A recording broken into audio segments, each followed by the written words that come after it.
Hello and welcome back to a long overdue video from me, Ryan, at Suits and Cylinders. I've been pretty busy over the last few months now. I've been so many car events. That's why I've not really had time to actually get on here to do any more videos. But the time has actually come now where I'm back in the garage and I am working on a few issues that have occurred over the last couple of months. So as you saw from following my Instagram, I need to do a video on my new purchase, a little Austin 7 Chummy. The Alvis is back on the road. I've been over to Antwerp in Belgium. I've been around Goodwood. I've done quite a lot of things with the cars since probably I last spoke to you. But the big issue on my mind at the minute is this. This is my Singer 9, which you've probably seen from other videos.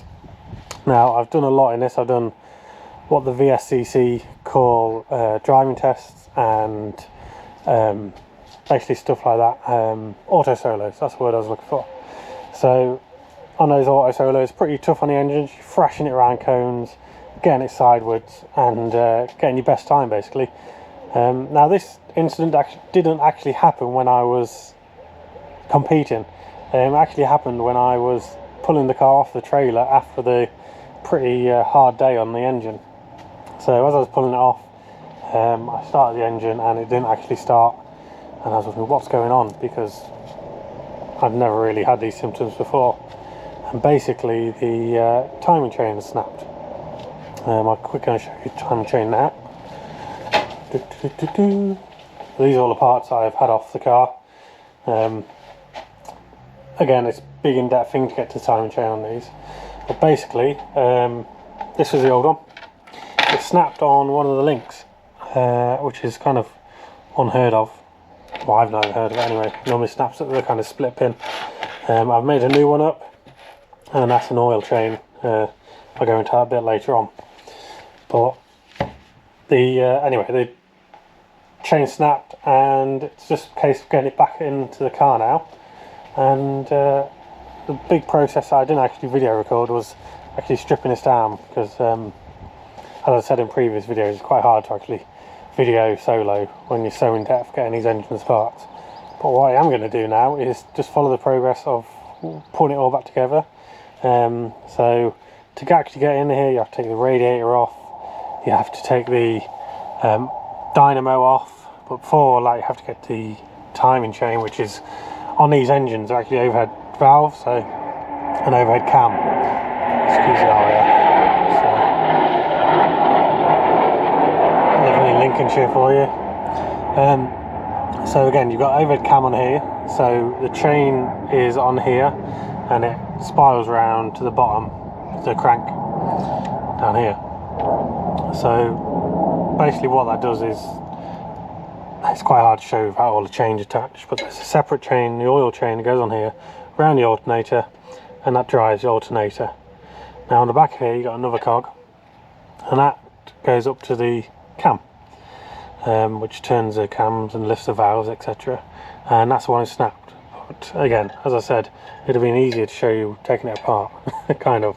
But the front cover comes off, which you can't get off without lifting the engine, so over the engine up, and yeah, you get to the timing chain behind it.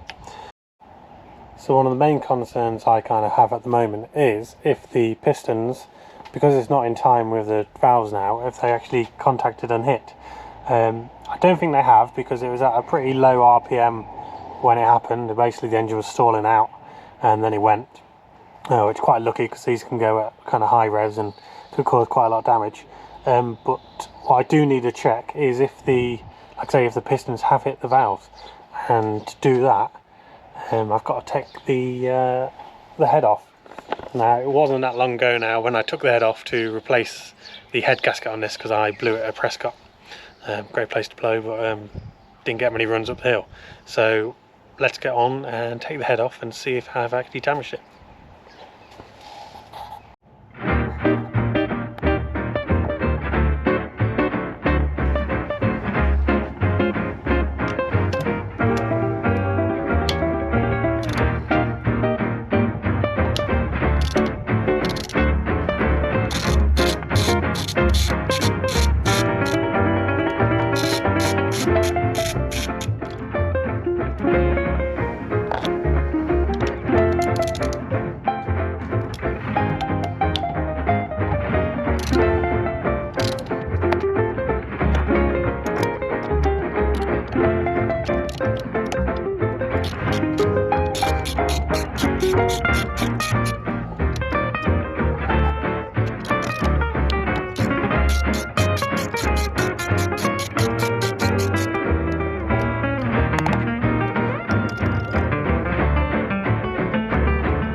So that is the head off.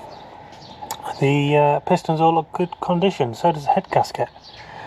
Bit of coking on the pistons, which is basically the black soot. Probably running a bit rich, but yeah, happy with that. No damage.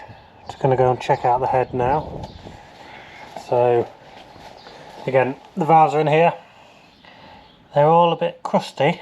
Again, probably running a bit rich, so just going to sort that one out. That one's very wet. I'm going to guess there's some kind of, because there's some kind of water leak somewhere, and a little bit of water's got in. But we'll clean them all up, order a new head gasket, and put it all back on again.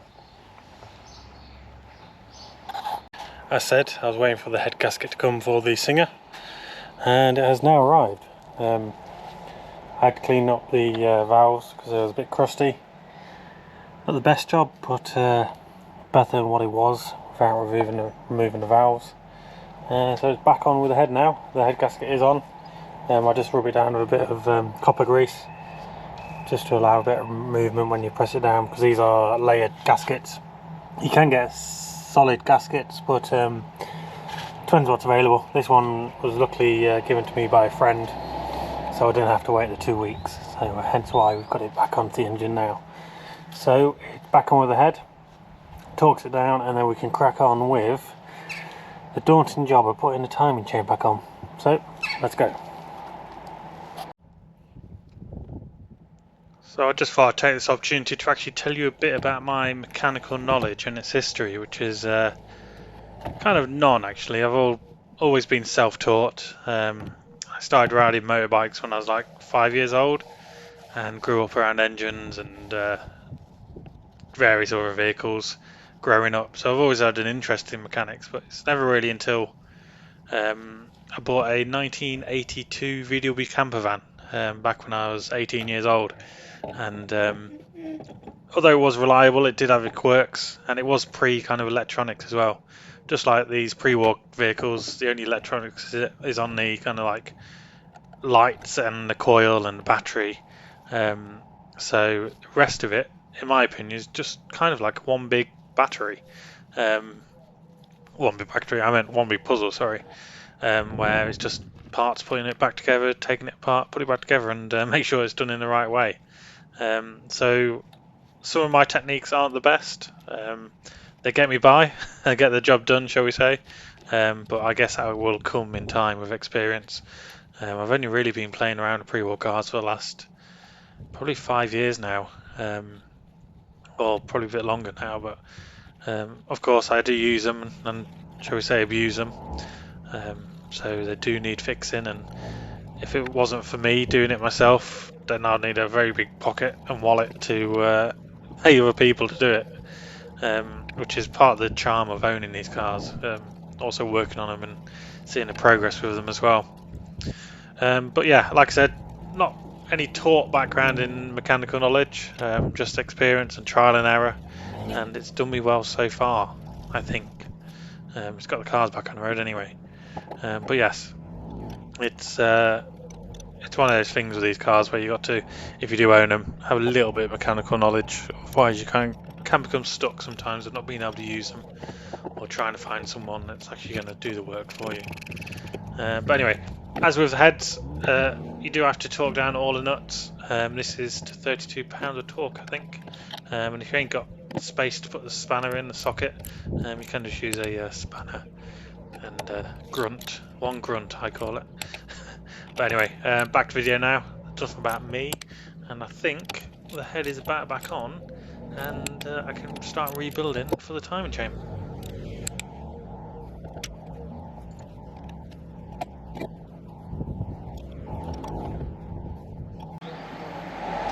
So the head is back on.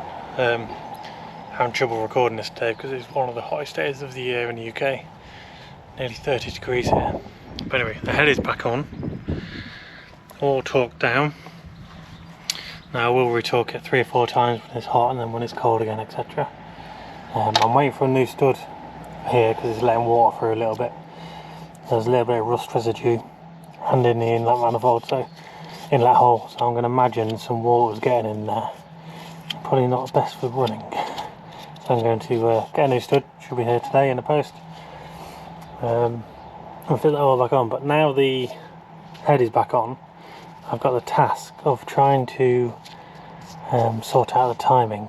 I've got a new timing chain, so I'm going to fit that first, put it around. There's the chain tensioner, it moves, and there's a main cam up here, so I just need to put it on. I think this needs to be adjusted a bit as well, and see how we go. So the timing chain is now back on. Pretty simplistic thing to do. There is a method to timing these engines up, so I'm going to look into that now and see how we go on. I'm not sure whether to just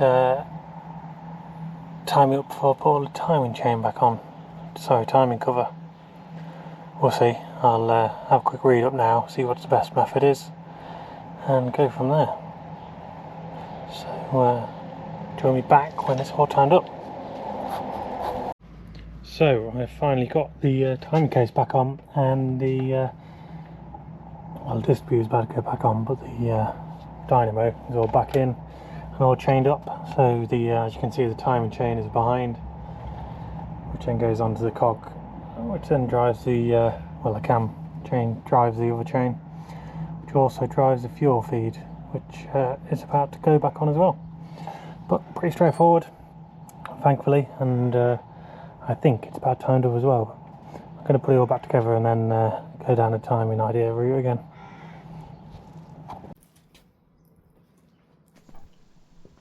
So as you can see, I've put the radiator fan back on and fan belt, etc.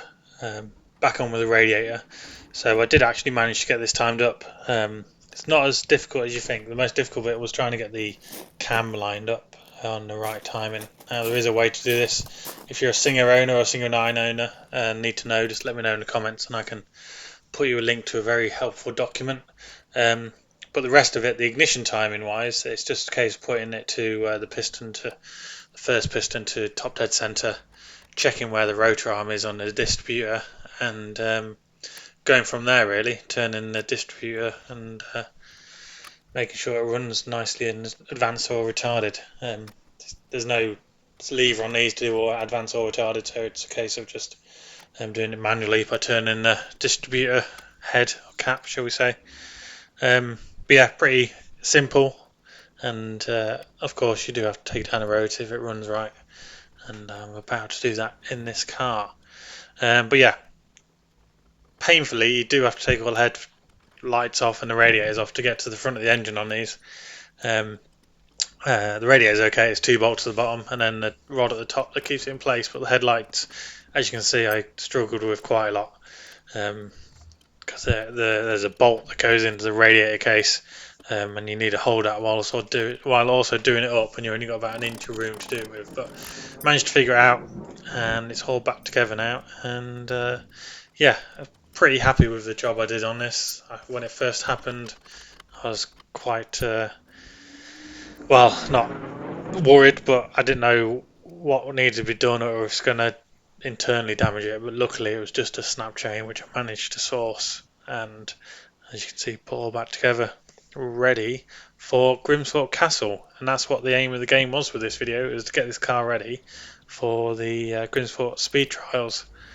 And that was, I think I was doing this work on a Thursday, and the Grimsthorpe trial started on the Friday night. Well, on Saturday I was camping on the Friday night. But yeah, get it all back together, tuned up, and ready to do some sprints down a 1/4 mile track, which I think later on in the video I'll show you a bit more about. But happy with that, and it was time to get the bonnet back on and all back together.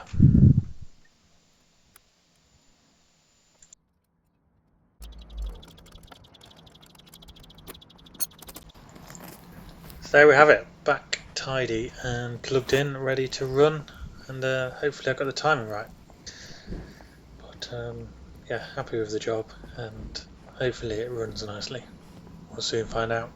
See you at Grimsthorpe.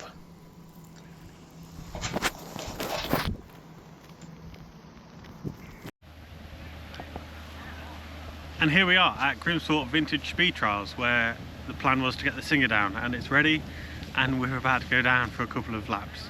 Now the idea of this event is it's all a bit of fun, a little bit competitive, but not officially competitive, shall we say. So there's straight behind me, we're in the paddocks here with the cars. See the Singer there, a beautiful venue, and try and show you what I can do today in the Singer and the rest of the cars here. So let's go and have a look.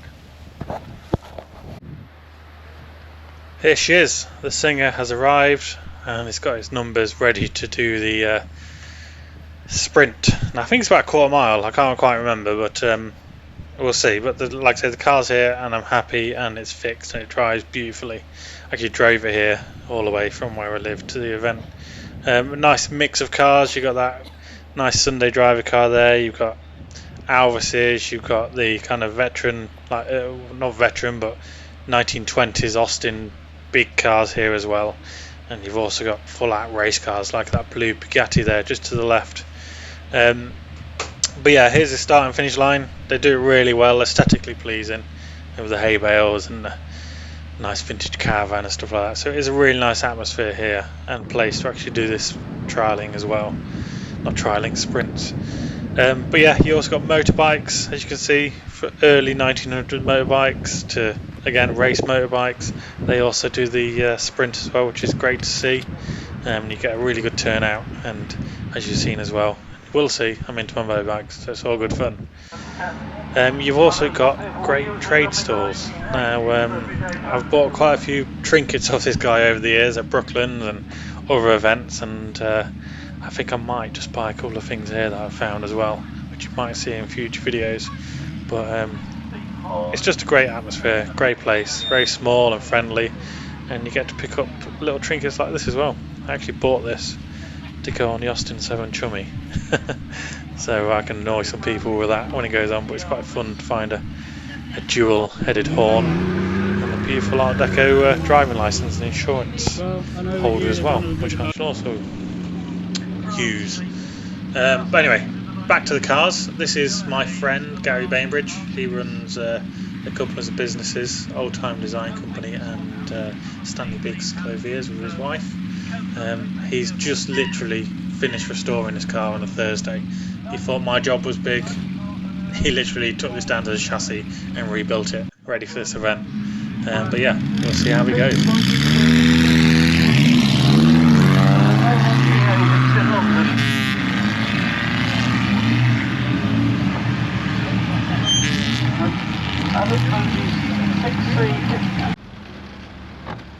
So it's now my turn. I've only just got this camera, so I don't know if it's the best mounted position on the car. I primarily got it for when I go trialling, because it has to be physically mounted to the car to actually get any videos. But yeah, I thought I'd show you a bit of a POV, what it's like going a pre-war car down a not too strenuous track, but quite cool to see, I think. But a little bit about this car, if you've not seen my previous videos. It's a 1933 Singer 9. There's loads of history about the Singer company, and no, it's not the same company as the Singer sewing machines, but it's powered by a relatively small engine. I think it's a 967cc from memory, but it was quite pokey for its time. It was a twin SU carbureted overhead valve cam, as you can see in this video, and it does go quite well. And the benefit is that it also gets put in the lower engine classes, because again, it's a low cc. Most of the lower engine classes goes up to about 1000 cc, so it's quite fun to race against the Austin 7s in this power weight ratio, etc. But anyway, goes quite well, especially now I've advanced it up a little bit for this, and we'll see how it goes. Here we go.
So there we go. Like I say, not the hardest thing competitive sport you can get into, but great fun.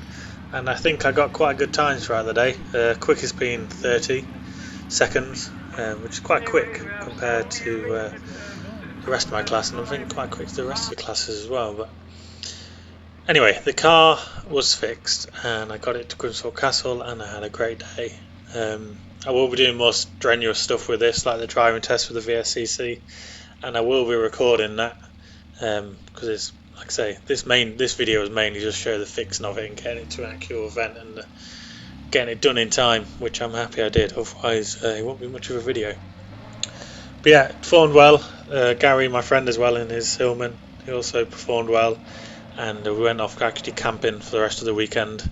I might do a video on camping because I actually use all 1930s gear, back to basics. So yeah, it might be quite an entertaining video, but we'll see. But like I say, I will be taking this back to the garage after I've gone camping in it. I think it's about 1,000 miles in the car in the end over this weekend, including the actual trials as well. So yeah, very happy with the car, very happy with the fix, and on to the next trial.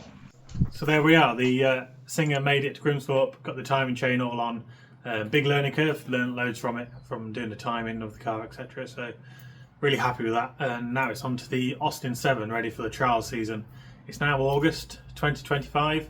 The trialling season starts in October with the Welsh trial, which was one of the favourites from last year. It's actually my first one I ever went to, which I was just bouncing for that. So I am going to do a video on my Austin 7 Chummy, telling you all about it, what's been done to it, what I'm going to be doing to it. But currently it's standard, so we're running the standard class for the Welsh at least. I have got the radiator being flushed and recored so it cools better, and I have also got the dynamo away getting rewound so it charges as well. Bought loads of modifications for it, but I'm not going to fit them yet. I will do a video on that and what I've done and what I will be doing. But for now, thanks for watching this video. I am going to try and get more videos out in the future, especially working on the cars when I can. The last one was pretty hard, this one, because the weather was so hot and my cameras kept on overheating, but I'm going to plan for that next time. But yeah, thanks again for watching, and hopefully a new video will be out within the end of the month, which will be featuring the Austin 7 or finally the Albus, whichever is running and easy to video. So thanks again for watching, and see you soon.